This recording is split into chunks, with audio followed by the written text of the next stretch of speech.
blood in the starlight. The crimson sky of Kepler 442b burned with the aftermath of orbital bombardment as Marcus Webb crouched behind the twisted remains of a communication tower. His medic pack felt heavier with each passing hour, filled with supplies meant for his own unit, a unit that no longer existed. The plasma strike had come without warning, turning his entire squad into scattered atoms in less than 3 seconds. Now he was alone on a world that wanted him dead, with enemy forces closing in from all directions. The Velnari had been hunting human settlements for months, their superior technology making every engagement a desperate struggle for survival. Marcus had seen their warriors before. Tall, graceful beings with silver skin and forearms, each one capable of tearing through battle armor like paper. A low moan echoed across the battlefield, barely audible over the crackling fires and distant explosions. Marcus froze, his hand instinctively moving to his sidearm. The sound came again, weaker this time, definitely organic. He peered around the tower's base, scanning the debris field that had once been Research Station Gamma. There, pinned beneath a collapsed support beam, lay a figure unlike any human he'd ever seen. The being's silver skin gleamed with an oily sheen of blood, and 2 of her forearms were twisted at impossible angles. Her elongated head, crowned with ridges of bone, lolled to one side as she struggled weakly against the weight crushing her. Legs of Velnari, the enemy. Marcus should have walked away. Every tactical manual, every survival guide, every piece of common sense screamed at him to leave her there and find a way off this doomed planet. But as he watched her futile struggles, something deeper than military training kicked in. The oath he'd taken as a medic echoed in his mind. First, do no harm. He approached cautiously, his medical scanner already in hand. The device chirped softly as it analyzed her vitals, translating alien physiology into terms he could understand. 2 hearts, both beating erratically. Severe trauma to the lower extremities. Internal bleeding. She had maybe an hour before her. Dual circulatory system failed completely. The Velnari's eyes, large violet orbs that seemed to hold depths of ancient wisdom, locked onto his. She said something in her musical language, the words flowing like liquid silver. When he didn't respond, she tried again in broken standard. Human. Kill me. Make it quick. Marcus knelt beside her, already unpacking his medical kit. Not today, warrior. Today we both live. Her eyes widened in confusion as he began scanning for the safest way to lift the beam. Why help enemy? Because, Marcus grunted as he positioned his portable lift jack. You're not my enemy, right? No. Right now you're just someone who needs help. The beam shifted with a grinding screech of metal and Marcus quickly pulled her clear. Her legs were mangled, one nearly severed, but his scanner showed the bone damage was repairable with nanobotic therapy. He worked quickly, his hands steady despite the chaos around them. First the tourniquet to stop the bleeding, then the emergency coagulant to seal the wounds. My name is Marcus, he said as he worked, keeping his voice calm and steady. I'm a combat medic with the Colonial Defense Force. What's your name? She watched him with those unsettling violet eyes, still expecting treachery. Zara Kethvar. Scout Division, Velnari Empire. Well, Zara Kethvar, you're going to live through this, but we need to get out of here before more of your people or mine show up. As if summoned by his words, the whine of approaching aircraft filled the air. Marcus looked up to see 3 Velnari fighters banking toward their position, their sensors no doubt picking up Zara's life signs. He grabbed her under the arms, careful of her injuries, and began dragging her toward the nearest shelter, an Doi, intact section of the research station's underground levels. Wait, Zara gasped, her good hand reaching for something at her belt. Marcus tensed, ready to defend himself, but she only pulled out a small device. With trembling fingers, she activated it, and the fighters above suddenly veered away, their formation breaking as they headed back toward the Velnari lines. Emergency beacon, she explained weakly. Told them, false reading, bought us time. Marcus stared at her in amazement. You just saved both our lives. They reached the shelter just as the first of many explosions rocked the battlefield above. The underground facility was partially powered, its emergency systems casting an eerie, blue glow over banks of research equipment and abandoned workstations. Marcus helped Zara onto a medical examination table, then began the careful process of stabilizing her injuries. "Why?" she asked as he worked. "Why risk your life for mine?" Marcus paused in his work, considering the question. "My grandfather was a medic in the Titan Wars. He used to tell me that the moment you stop seeing the person behind the uniform, you stop being human. Maybe that's naive, but it's what I believe." Zara's expression softened slightly. "Your people, they speak of honor often. We thought it was propaganda." "Sometimes it is," Marcus admitted, applying a regenerative gel to her worst wounds. "But sometimes it's real, just like I'm betting some of your people actually believe in the things they fight for." She was quiet for a long moment, watching him work with an intensity that made him uncomfortable. Finally, she spoke again. "You could have let me die. Taken my equipment. My people would never have known." "But I would have known," Marcus replied simply. Over the next hour, as he worked to stabilize her condition, they talked in halting sentences. Zara told him about her homeworld, Velnath with its 3 moons and crystal cities. She spoke of her family, her parents, both warriors, and her younger sibling who wanted to be an artist instead of a soldier. Marcus shared stories of Earth's colonies, of the farming world where he'd grown up, of his decision to become a medic instead of following his father into the military. Slowly, carefully, 2 beings from warring species began to see each other as individuals instead of enemies. "The scanners show your legs should heal completely," Marcus said as he finished applying the nanomedical strips. "But you'll need several days of rest before you can walk properly." Zara nodded, then winced as the movement sent pain through her injured body. "Marcus Webb of Earth's colonies, I owe you a life debt." "You don't owe me anything, Zara Kethvar of Velnath. We're just 2 soldiers trying to survive." But even as he said it, Marcus knew something had changed between them. In the space of a few hours, they'd crossed a line that their respective governments had declared uncrossable. They'd proven that understanding was possible, even in the middle of a war. Outside, the battle raged on, but in their small shelter, 2 unlikely allies had found something worth fighting for: each other's humanity, and the hope that maybe someday their peoples could find peace. When enemies become allies, 3 days had passed since Marcus pulled Zara from the wreckage, and the underground research facility had become their unlikely refuge. The alien warrior's recovery progressed faster than any human would have managed, her dual circulatory system and advanced cellular regeneration working overtime to repair the damage. Marcus found himself fascinated by the biological differences between their species, though he was careful not to stare too obviously. Zara sat propped against a supply crate, her silver skin less pale than it had been on that first day.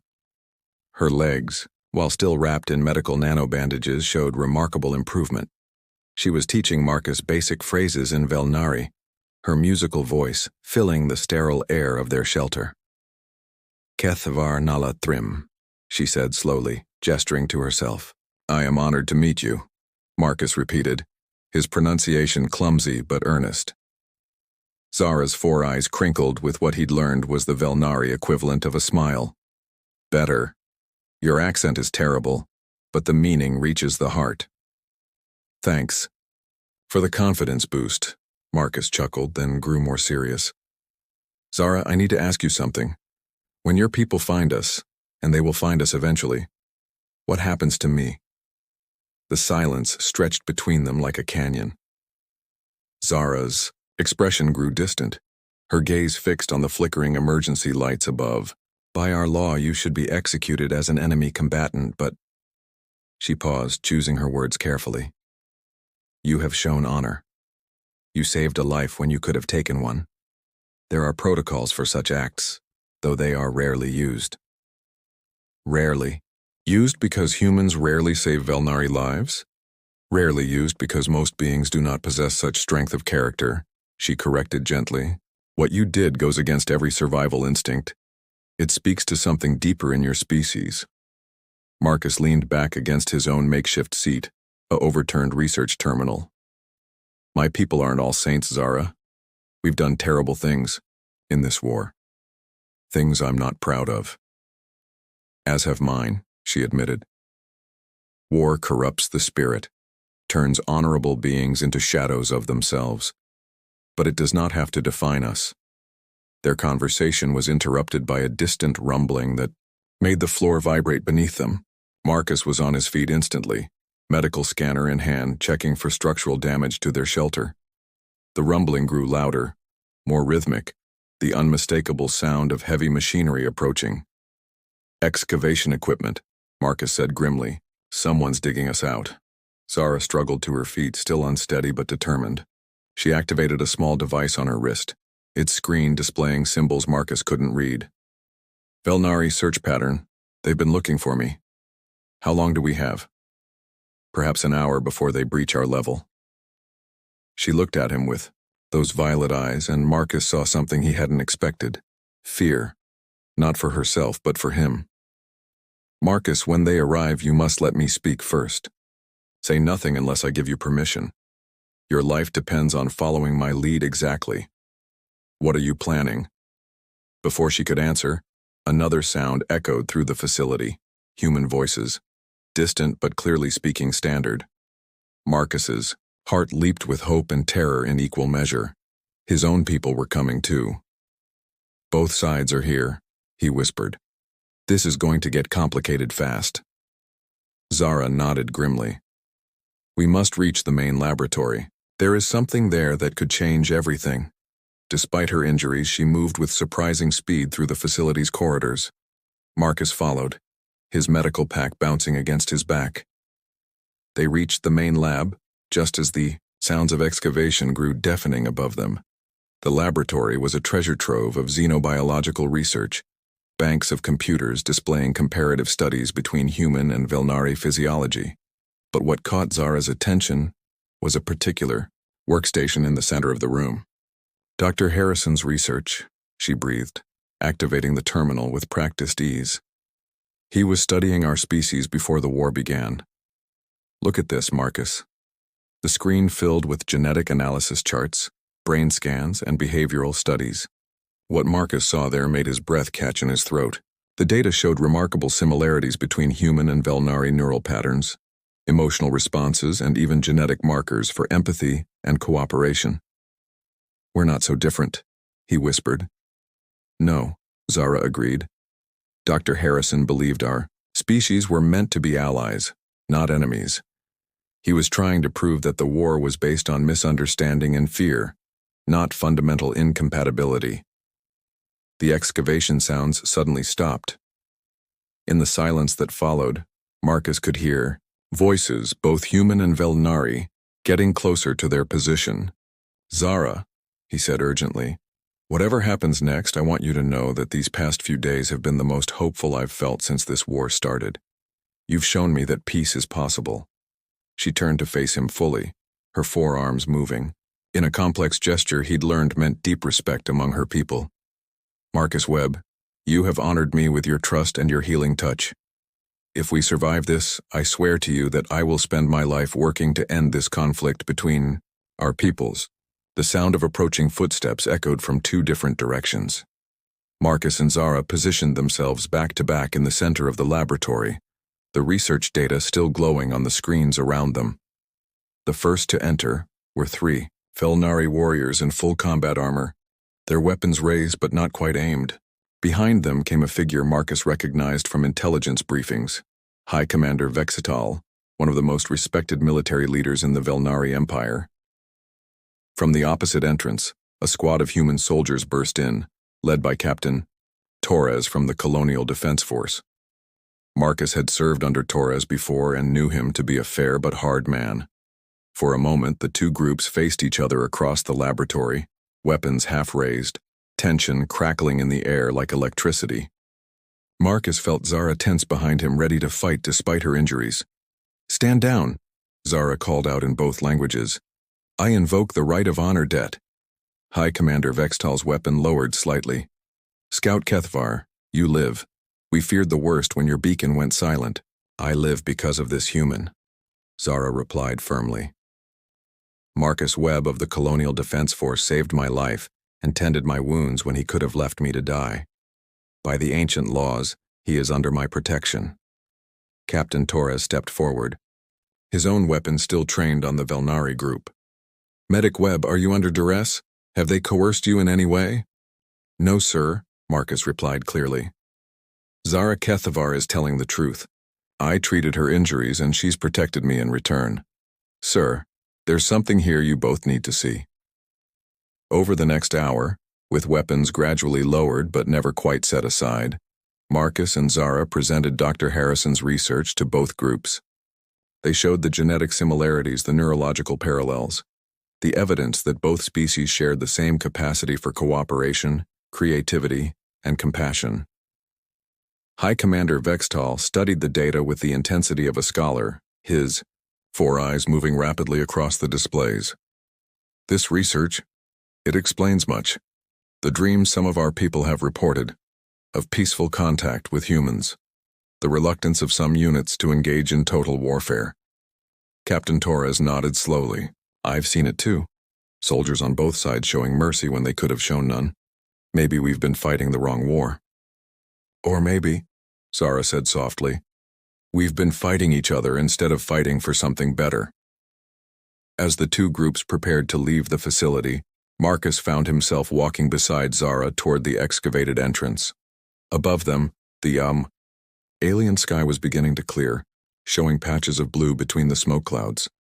What happens now? He asked. Now we become ambassadors, she replied. You and I, we've proven that understanding is possible. We carry that proof back to our peoples. Captain Torres approached them as they reached the surface. Webb, I'm recommending you for the Colonial Peace Medal. What you've done here, it's given us hope for a different kind of future. High Commander Vextal appeared beside them, his imposing figure somehow less threatening than it had been hours earlier. Scout Kethvar, you will be reassigned to the Diplomatic Corps. Your experience with humans will be invaluable in the negotiations to come. Marcus and Zara looked at each other, and in that glance was the understanding that they had become something neither had expected. Friends, allies, and proof that two species could choose cooperation over conflict. The war isn't over, Marcus said quietly. No, Zara agreed, but maybe now it can end with honor instead of destruction. As the two rescue parties prepared to return to their respective lines, Marcus and Zara exchanged contact codes, a promise to continue their work toward peace. They had found each other on a battlefield, but they would part as architects of a better future, one where humans and Velnari could stand together under the same stars.